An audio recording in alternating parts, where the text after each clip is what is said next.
Müxalifət dediyimiz düşərgə özünü demokratik, çağdaş dünyanın prinsipləri ilə ayaqlaşan düşərgə hesab edir. Əl insan olsa təklif edir ki, ailə məişət mövzularında nəinki mühafizəkar olaraq, həm də oğru qanunları ilə davranaq. Bu ciddi bir təzaddır. Mənə elə gəlir ki, o bu məsələyə xüsusi aydınlıq gətirməlidir. Bu sözləri Telegraf.com açıqlamasında Yeni Müsavat Media qrupunun rəhbəri Rauf Arifoğlu deyib. Əli İnsanovun həbsdən çıxmasından sonra ilk yazını yazanlardan biri olduğunu söyləyən Rauf Arifoğlu, sabiq nazirin həbsdə olarkən cinayətkar dünyanın qaydalarına hörmətlə yanaşması və buna görə həyat yoldaşı ilə 14 il görüşməməsi faktına xüsusi diqqət ayırmadığını vurğulayıb. Bu hər bir şəxsin özünün seçimidir. Həbsxanada ailəsi yaxınları ilə görüş qrafikini özü müəyyən edə bilər. Doğrudan da Əli İnsanov həmin müddət ərzində ailə üzvləri ilə həbsxanada görüşməyib. Bu da onun bir sıra keyfiyyətlərinin göstəricisidir. Lakin əgər bu insan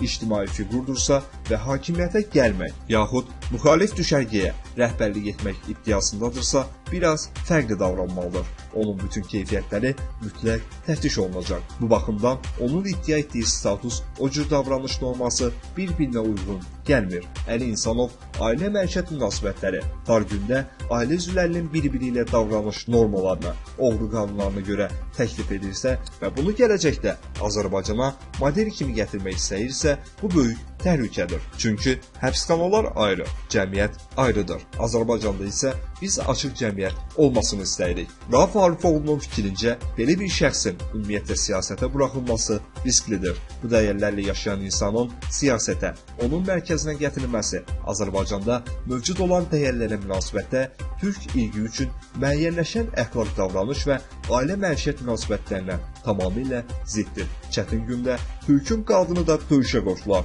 əlinin yanında, arxasında olar. O cümlədən türmədə yatmış birisi kimi mən də deyirəm ki, dar gündə ailəmin nəinki mənəvi cəhətdən, həm də həbsxanada belə yanında olduğunu hiss elədim. Buna imkan verdim. O mərhələni mənimlə birgə yaşadılar və hesab edirəm ki, bu ailəm uşaqlarım üçün lazım idi.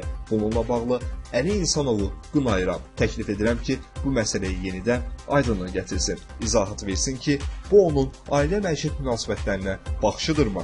Azərbaycana bu modelimi təklif edir. Bilirsiniz, ümumiyyətlə, oğruların ailəsi olmur. Özünü siyasi oğru mu hesab edir, yoxsa sadəcə həyəcanlı anda bir anlıq hissə qapılıb belə deyib. Buna xüsusi aydınlıq gətirilməsində fayda var. Keçmiş baş nazir Azərbaycan Xalq Partiyasının sədri Qənan Hüseynin sözlərinə görə ölkədə qalmaq və siyasətlə məşğul olmaq hər bir Azərbaycan vətəndaşının hüququdur. Siyasətdən heç vaxt uzaqlaşmadığını deyən Əli İnsanovun oğruların qanunlarına hörmətlə danışmasına gəlincə, Qənan Hüseyn hesab edir ki, ailə istər mənsub olduğumuz dini, istərsə də yaşadığımız müasir bəşəri dəyərlər, eləcə də Azərbaycanın milli əxlaq və şüuru baxımından cəmiyyətin əsası kimi qəbul olunur və müqəddəsdir. Azərbaycan vətəndaşı olaraq, müsəlman bir insan olaraq mən də bu qayda və qanunlarla yaşayıram. Bizim dəyərlərimiz bundan ibarətdir. Digərləri hansı dəyərləri özləri üçün əsas götürürlərsə, bu artıq onların işidir. Ümumiyyətlə isə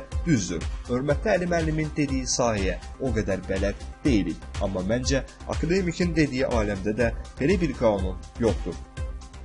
Ermənistanın baş naziri Nikol Paşinyanın həyat yoldaşı Anna Kopyan sosial media hesabında Azərbaycanın işğal altındakı torpaqları olan Dağlıq Qarabağda çəkdikləri fotoları paylaşıb. Fotolar Xan kəndində çəkilib. Anna Kopyan fotoların şərh bölməsinə isti və dinc Stepanakert sözlərini qeyd edib.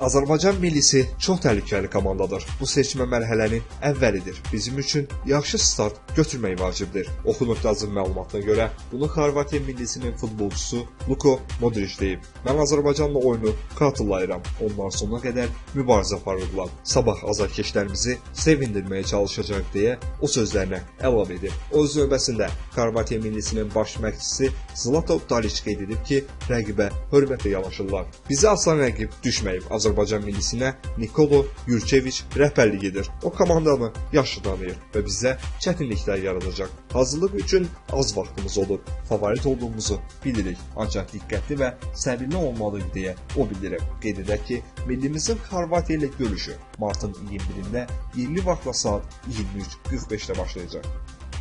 Vergilər Nazirliyi yanında Bakı şəhəri Lokal Gəlirlər Departamentinin əməkdaşları tərəfindən Veysaloğlu şirkətlər qrupuna aid olan 10-a yaxın şirkətdə audit yoxlamaları həyata keçirilir. Qafqaz İnfonun məlumatına görə səyyar vergi yoxlamaları zamanı sözgedən şirkətlərin küllü miqdarda vergidən yayılması faktları ortaya çıxıb. Araşdırmalar zamanı məlum olub ki, Veysaloğlu şirkətlər qrupuna aid olan 10-a yaxın vergi ödəyicisi Nizami rayonu Keşli qəsəbəsində böyük bir ərazini əhatə edən ərzaq mal anbarından istifadə etməklə özünün iqtisadi fəaliyyətini həyata keçirib. Yəni, Veysaloğlu şirkətlər qrupu məhsullarını satış məqsədi ilə sözgedən vergi ödəyiciləri vasitəsilə satışa çıxarılmış. Bu zaman həmin vergi ödəyicilərinin Veysaloğlu şirkətlər qrupunun himayəsi altında küllü miqdarda vergidən yayılması məlum olub. Sözgedən departamentin əməkdaşları tərəfindən aparılan səyyar vergi yoxlaması ilə küllü miqdarda vergidən yayılma halları aşkar edilərək Veysaloğlu şirkətlər qrupuna 2 milyon manatlıq maliyyə sanksiyası tətbiq edilib.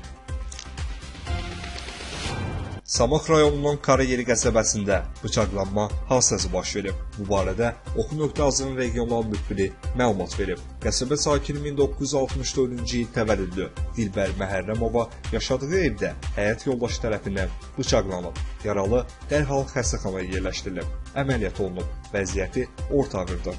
Qadının yaxınlarının bildirdiyinə görə Dilbərlə əri arasında mübahisə yaşanıb. Nəticədə həyat yoldaşı qadına bir neçə dəfə bıçaqla zərbə endirib. Faktla bağlı Samux rayon polis şöbəsində araşdırma aparılır.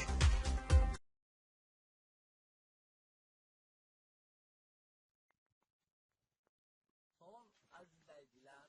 Mən istəyirəm ki, bugün arılar haqqında sizə biraz məlumat verim. Mən Hüseynov Vidadi, Aslar rayonunun iki kəndində yaşayıram, gənc arıçıyam.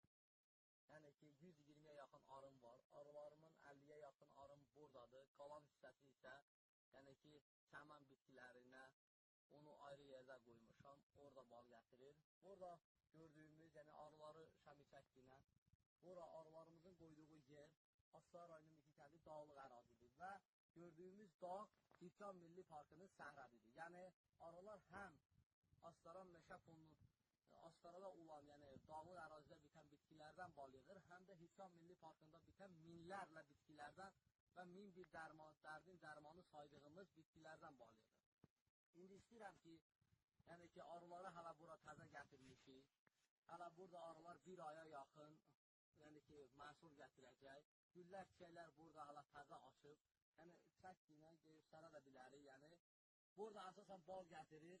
Yəni ki, göçə ağacından əsas bal gətirir. Və Qafqaz xurması adlandırdığımız meşədə təbii halda bitən cör xurmalardan bal gətirir. Və meşədə bitən bütün bitkilərdən, sitrus bitkilərdən, yəni bal yığır burada arılar. Meşədə bitən, yəni qaragilə, yəni bütün bitkilərdə, təbiətdə bitən bütün bitkilərdən bal yığır. İndi istəyirəm ki, bir-iki arı yeşiyini yəni açım. Orada sizə balı yəni göstərim. Hələ arı təzə bal düzü gətirib. Hələ burada bir aya yaxın məhsul gətirəcək. Onu mən istəyirəm ki, təklifdə göstərim. Biz bildiyimiz kimi arılar bütün çiçəklərdən bal gətirir. Yalnız qızıl gülün üzərinə əyləşməz. Yəni ki, ondan məhsul götürməz. Çünki Allah Taala tərəfindən bizə çatdırdığına görə qızıl gül haram buyurulur. İndi mən istəyirəm ki, bir arı yeşiyini açım. Burada sizə arının gətirdiyi məhsulu, yəni ki, Allah bərəkət versin. Gördüyümüz kimi arı hələ indi bal vurub, həmi balı çək göstər. Və qalan hissəsi isə çiçək tozudur, yəni güləmdir. Bu gördüyünüz bax, bu güləm min bir dərdin dərmanıdır. Bütün demək olar xəstəliklərin dərmanıdır bu çiçək tozu. Bu da yəni ki, təbii hələ indi gətirdiyi baldır. Digər ramkanı mən istəyirəm çıxardım. Və bu ramkada da hələ gördüyümüz kimi, yəni arı bura bala vurub, yəni yumurta qoyub, təzə yumurtadır. Bura isə bal, hələ baxın bu qədər bal vurub. Yəni ki, bu ramkada təqribən olar bir yarım kiloya yaxın bal, qalanı isə baladır. Yəni ki, arılar mən yenə qeyd etmək istəyirəm. Burada hələ təzə məhsul gətirir. Hələ bunun məhsul gətirməyi, yəni ki, qabaqdadır. Hələ burada arılar ən azından bir aya yaxın güldən çiçəkdən məhsul gətirəcək. Öz nömrəmi də sizə deyim. Yəni ki, kim belə təbii məhsul, təbiətin qoynundan, bax gördüyümüz bu cənnət məkan yerdən arıların min bir əziyyətlə yığdığı balı mən sizə təklif edirəm. Kim istərsə mənim nömrəmlə əlaqə saxlaya bilər. Nömrəmi sizə xatırlayıram. 051 546 39 39. Yenidən mən deyirəm, siz özünüzə qeyd eləyin. 051 546 39.